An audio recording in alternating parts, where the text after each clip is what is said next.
I, 29F, come from what you call an upper middle class family. My father was a successful real estate developer who built his business from scratch, and my mother was a stay-at-home mom who managed our household. I have an older brother, Edward, 34M, who was always the golden child in our family.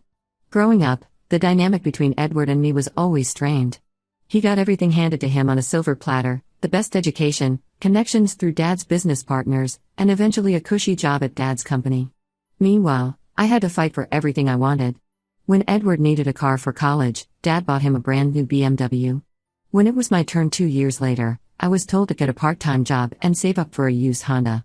The favoritism wasn't just about material things.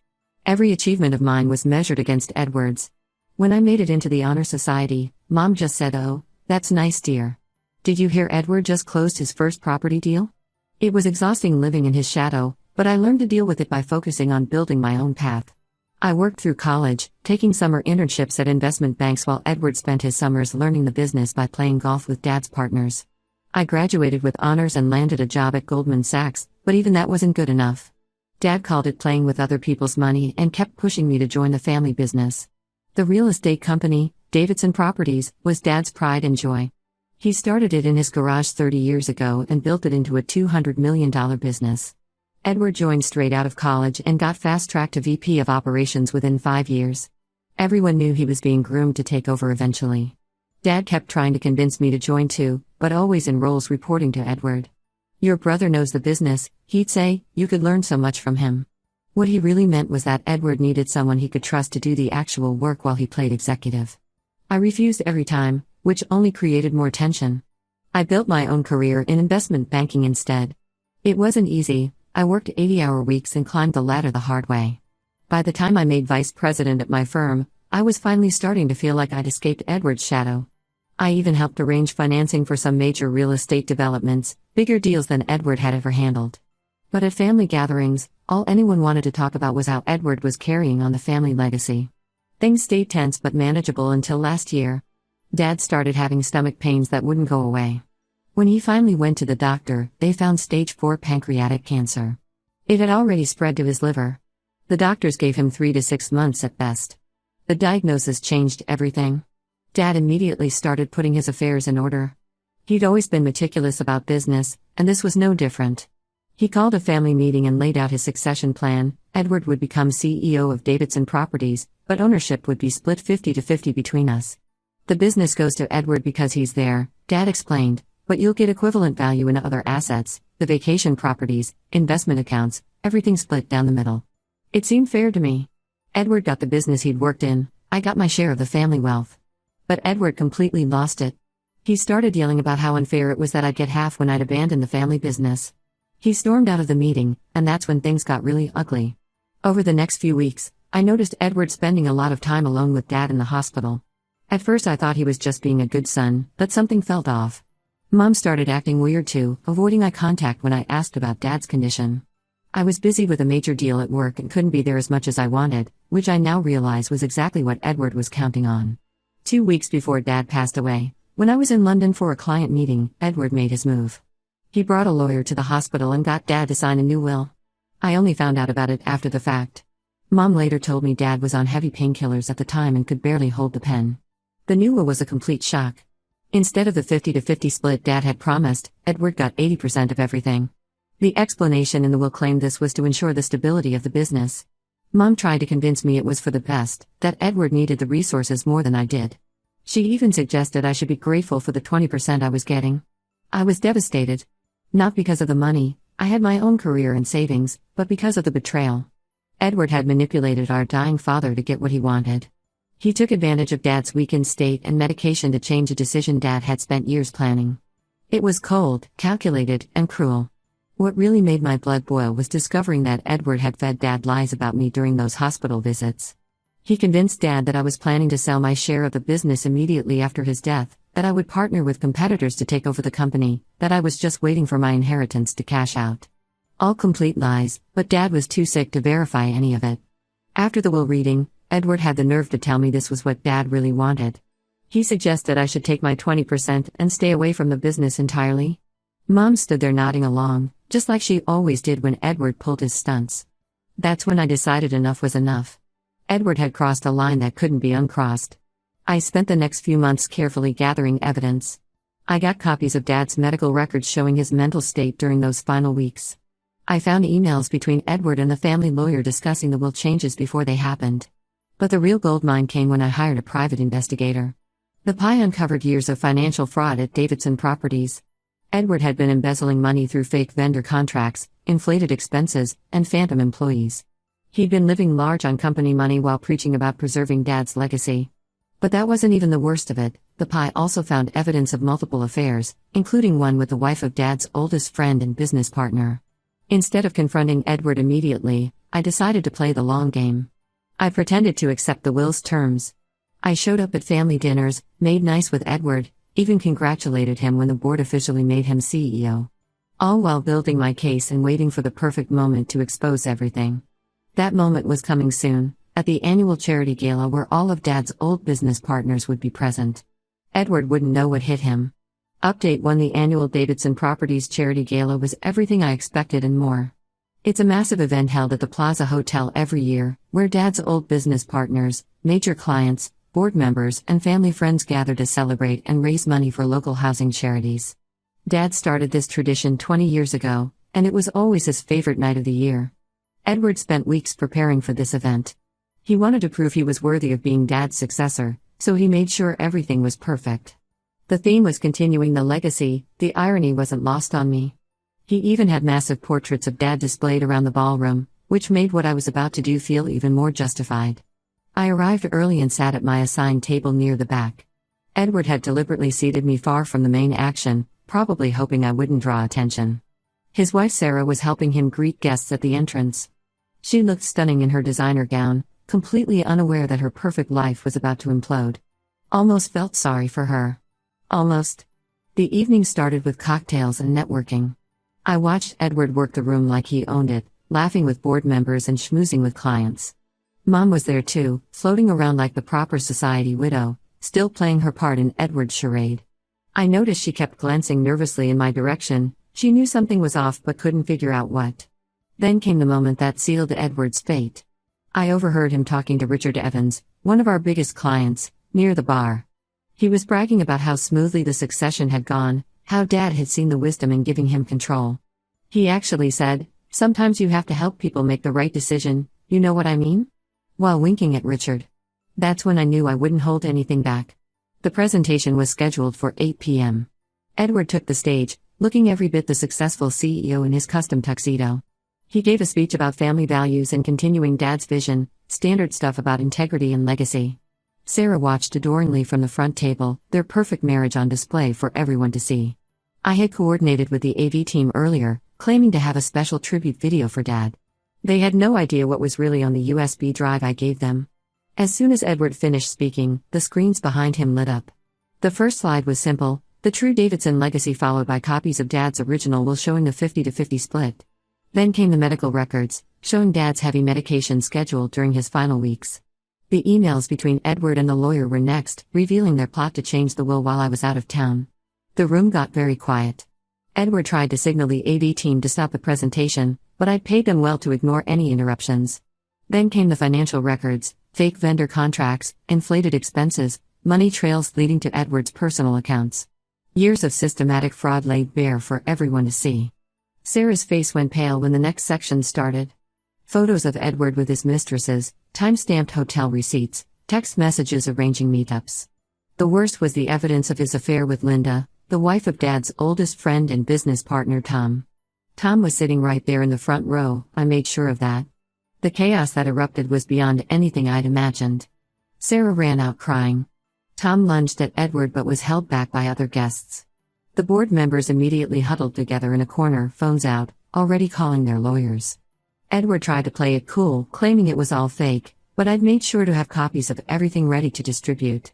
Mom's reaction surprised me the most. Instead of defending Edward like she always did, she stood up and addressed the room. Her voice shaking, she confirmed everything, how she'd watched Edward manipulate Dad in the hospital, how she'd stayed silent out of fear and habit. She broke down crying, apologizing to me in front of everyone. Edward finally lost it. He charged toward me, screaming about how I'd ruined everything. Security had to escort him out. By then, most of his mistress's spouses had also left, presumably to start their own confrontations at home. The board called an emergency meeting right there in a side room. Within an hour, they'd suspended Edward and frozen his access to all company accounts pending investigation. Sarah's divorce lawyer was already on the phone before she left the building. Tom promised to bring criminal charges against both Edward and Linda. I stayed until the very end, watching it all unfold. Various board members and business partners came up to express their shock and support.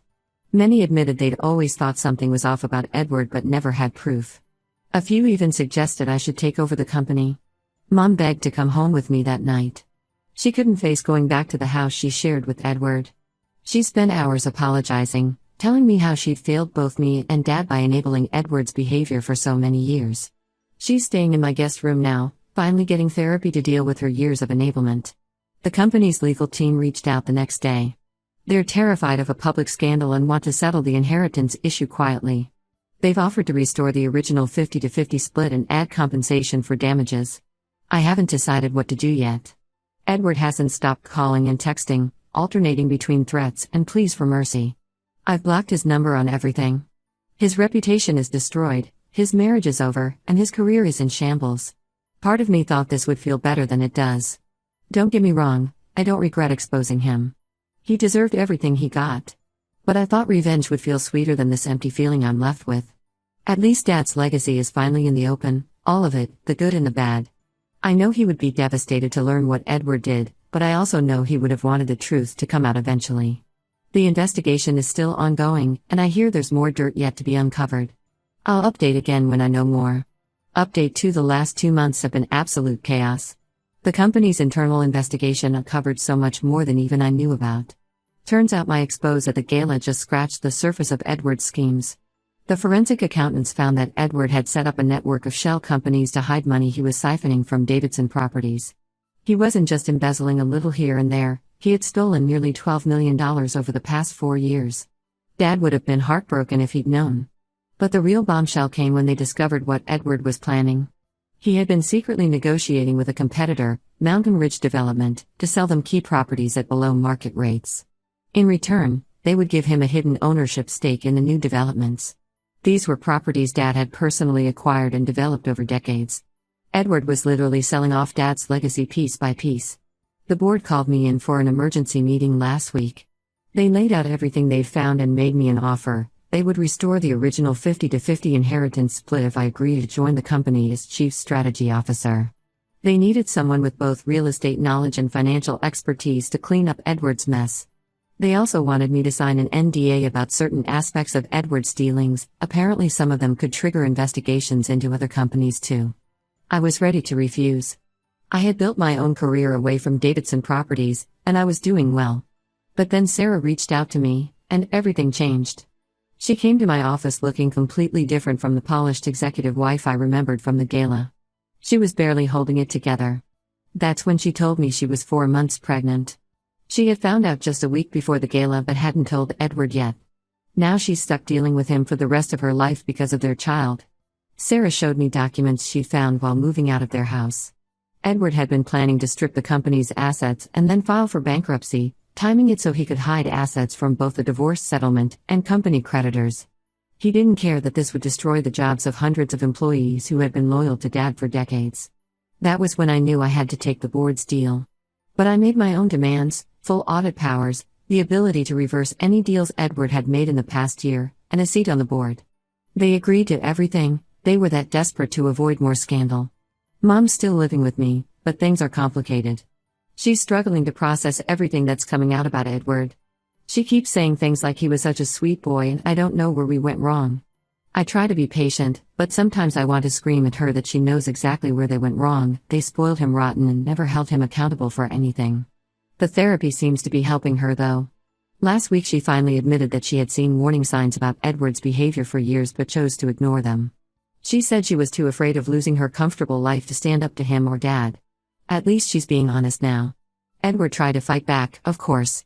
He hired some hotshot lawyer to claim that he was set up, that I had fabricated everything out of jealousy. But the evidence was too solid. The board's investigators had found everything independently after my gala presentation.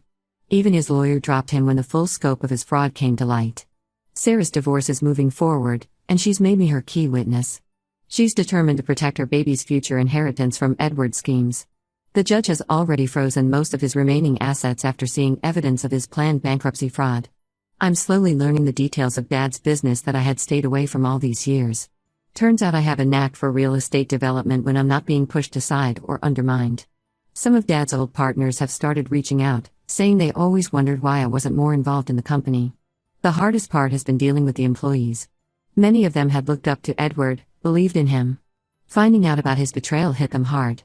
I've been trying to rebuild their trust in the Davidson name, but it's going to take time. I know there's more to come. The investigators say they're still finding new evidence of Edward's schemes every day. I've heard rumors that some of his shadier deals might attract federal attention. I'll update again when I know more. Update 3: The dust has finally settled, and things have fallen into place in ways I never expected. The company is stable now, and last month the board unanimously voted to make me CEO.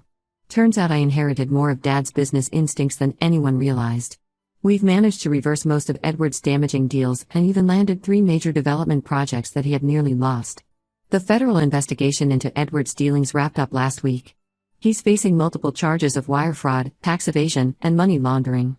His lawyer is pushing for a plea deal, but from what I hear, he's still looking at significant jail time. The evidence trail was just too clear. Edward made one last desperate attempt to worm his way back in. He showed up at my office unannounced last week, looking nothing like the polished executive he used to be. He'd lost weight, his designer suits replaced by off-the-rack clothing. He brought Mom along, thinking she would help plead his case. His timing was awful. We were in the middle of a board meeting. He burst in claiming he had changed, that he understood his mistakes now, and wanted to make amends. He even offered to take a junior position in the company, anything to get back in.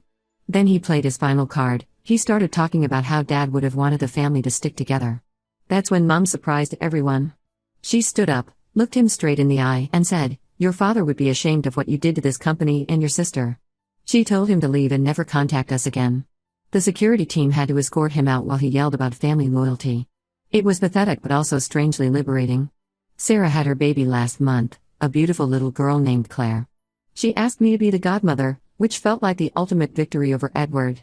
He's not even allowed unsupervised visits with his daughter. The judge saw his history of deception as a character issue. He's required to pay significant child support from what's left of his assets, but he can't make any business decisions about his remaining shares without board approval. Mom's still living with me, but she's different now. The therapy has helped her understand how her enabling behavior contributed to everything. She's started volunteering at a women's shelter, helping other women who stayed in bad situations out of fear or dependency. Sometimes I catch her looking at old family photos with tears in her eyes, but she's finally standing on her own. The company's thriving under the new management. We've restored relationships with clients who had been wary of dealing with us after Edward's fraud came to light. Dad's old business partner Tom has become a mentor to me, saying he wishes he had seen my potential years ago instead of just following Edward's lead. Some family members, especially on Mom's side, still think I went too far with my revenge. They say I could have handled things privately, that exposing Edward publicly was unnecessarily cruel. But they don't understand, this was never just about the inheritance or even the business. This was about years of manipulation, favoritism, and abuse of trust. I don't regret anything. Edward made his choices, and now he's living with the consequences. The company is stronger than ever, Dad's legacy is secure, and for the first time in my life, I'm not living in anyone's shadow. I sleep just fine at night knowing that justice was served. Sometimes karma needs a little help, and I was happy to assist. This chapter of my life is finally closed, and I'm ready to write my own story now.